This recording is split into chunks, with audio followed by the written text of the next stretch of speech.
Hello everyone, welcome to our channel green plants grow. कुछ month पहले ही मैंने अपने एडिनियम प्लांट्स की कटिंग करी थी और अब इन्हें बोंसाई पॉट पर शिफ्ट की हूँ।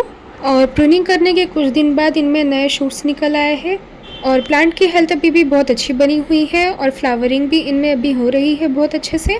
एडिनियम एक सकलेंट प्लांट है और ये अपने कॉर्डेक्स में पानी स्टोर करके रखता है। एक बार एडिनियम बोंसाई के लिए वेल ड्रेन सॉइल बहुत अच्छे से प्रिपेयर की जाए तो प्लांट बहुत अच्छे से ग्रो करने लगता है और फिर इसे अच्छे से ग्रो होने के लिए ज़्यादा केयर की भी ज़रूरत नहीं होती है।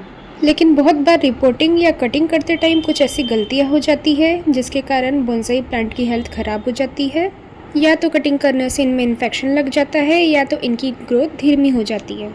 तो इस प्लांट की कटिंग या रिपोर्टिंग करते टाइम कुछ बातों का ध्यान रखना बहुत ही ज़्यादा ज़रूरी होता है।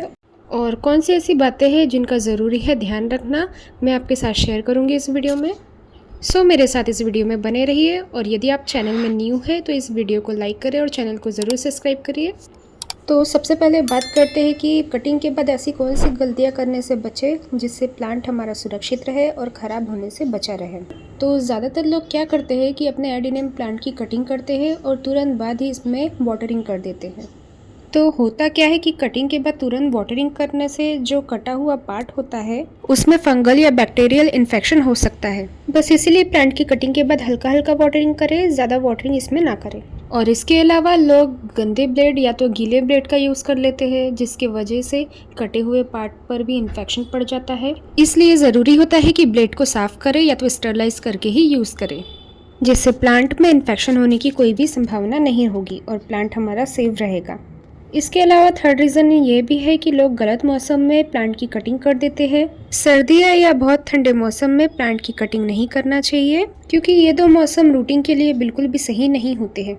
गर्मियों की शुरुआत या तो मानसून का मौसम जब 25 से 30 डिग्री सेल्सियस तक तापमान रहे तब इस प्लांट की कटिंग करना चाहिए। इस मौसम में एडिनियम प्लांट की कटिंग करना बहुत ही अच्छा होता है। न्यू रूट्स भी डेवलप होते हैं और शूट्स भी आपको बहुत जल्दी निकलते हुए नजर आएंगे इस वक्त।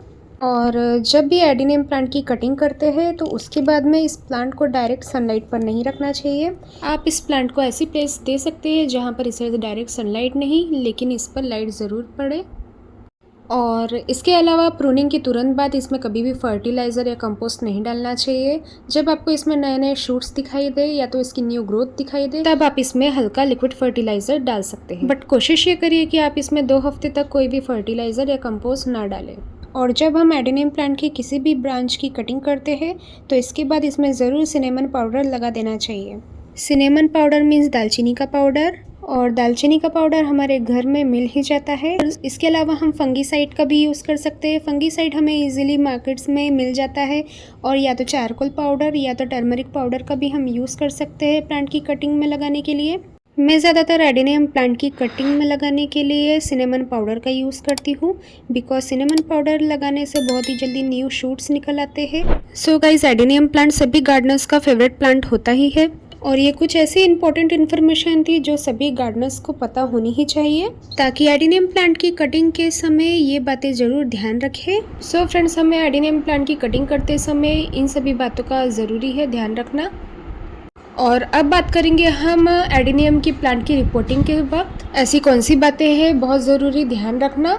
एडिनियम प्लांट की रिपोर्टिंग करते समय कुछ बातों का ध्यान रखना बहुत ज़्यादा ज़रूरी होता है क्योंकि ये सिर्फ एडिनियम प्लांट की हेल्थ के लिए ही नहीं बल्कि इसकी अच्छी ग्रोथ और लंबी उम्र के लिए भी ज़रूरी है। तो इसके लिए सबसे पहले ज़रूरी है कि इसकी रिपोर्टिंग सही समय में किया जाए, मतलब सही सीज़न में किया जाए।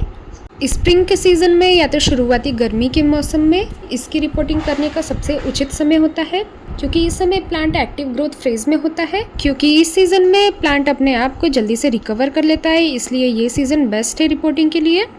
इसके अलावा दूसरी चीज़, सॉइल मिक्सचर बहुत अच्छे से प्रिपेयर करना चाहिए क्योंकि गलत मिट्टी प्रिपेयर कर लेने से मिट्टी पानी को होल्ड करके रख सकती है जिससे प्लांट की रूट में फफूंद या तो रूट रॉट हो सकता है। इसलिए सॉइल अच्छी क्वालिटी की और ड्रेनेज वाली होनी चाहिए। सॉइल मिक्सचर प्रिपेयर करते समय हमें 30% रिवर सैंड, 30% गार्डन सॉइल और 20% परलाइट या तो कोकोपीट और 20% ऑर्गेनिक कंपोस्ट या वर्मी कंपोस्ट को लेकर इनका अच्छे से मिक्सचर बनाना चाहिए।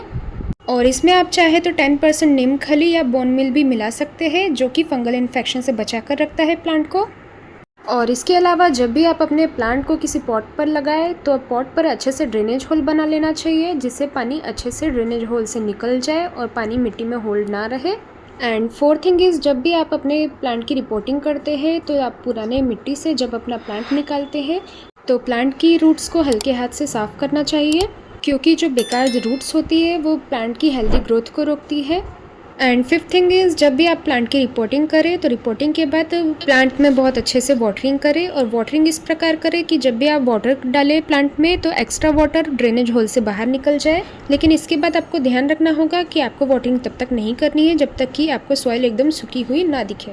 और इसके अलावा जब भी आप रिपोर्टिंग करें प्लांट की तो उसे तुरंत डायरेक्ट सनलाइट पर ना रखें, क्योंकि तुरंत ट्रांसप्लांटेड किया हुआ प्लांट थोड़ा स्ट्रेस में होता है और ब्राइट सनलाइट इस प्लांट को नुकसान पहुंचा सकता है। इसलिए इस प्लांट को डायरेक्ट सनलाइट में नहीं रखना चाहिए कुछ दिनों तक। और इसके अलावा हमें इस बात का ध्यान रखना चाहिए कि हमने जो गमला लिया है वो पुराने गमले से थोड़ा बड़ा हो, ताकि प्लांट को और भी ज़्यादा रूट डेवलप करने के लिए थोड़ा स्पेस मिले।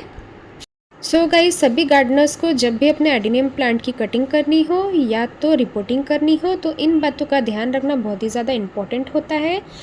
आई होप आपके लिए भी ये वीडियो थोड़ा इन्फॉर्मेटिव रहा ही होगा। और यदि आपको ये वीडियो अच्छा लगे तो वीडियो को लाइक और चैनल को सब्सक्राइब ज़रूर करिएगा, और कमेंट करके ज़रूर बताइएगा कि आपको ये वीडियो कैसा लगा और आपके लिए ये इन्फॉर्मेटिव है या नहीं ये वीडियो।